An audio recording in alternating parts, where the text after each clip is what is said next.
Soren Kierkegaard published 3 discourses at the Communion on Friday, on November 13, 1849. This excerpt is from pages 97 and 98. This is an excerpt from the first discourse, The High Priest, based on Hebrews 4, verse 15.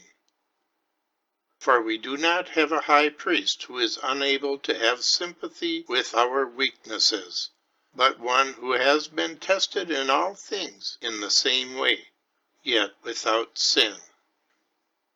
If you are tempted in the great moment of decision, when it is a question of renouncing everything, so too was he. Or if it is in the next moment, when you are tempted to regret that you sacrificed everything, so too was he. If sinking under the possibility of danger you are tempted to wish that the actuality would soon be at hand, so too was he. If languishing you are tempted to wish for your death, so too was he. If the temptation is that of being abandoned by human beings, he too was tempted. If it is, yet know that spiritual trial surely no human being has experienced, the spiritual trial of being abandoned by God, but he was tempted in this way. And so it was in every way.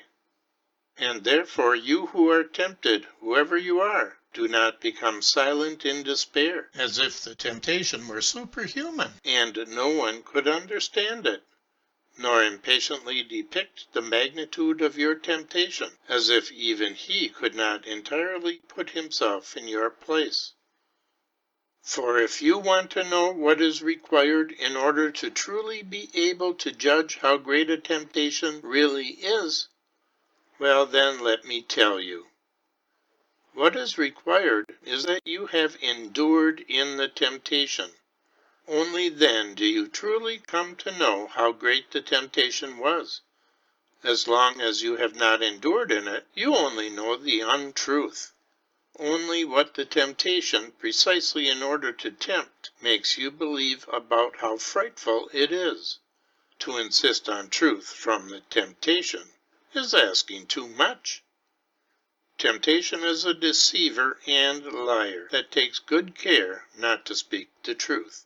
For its power is precisely the untruth.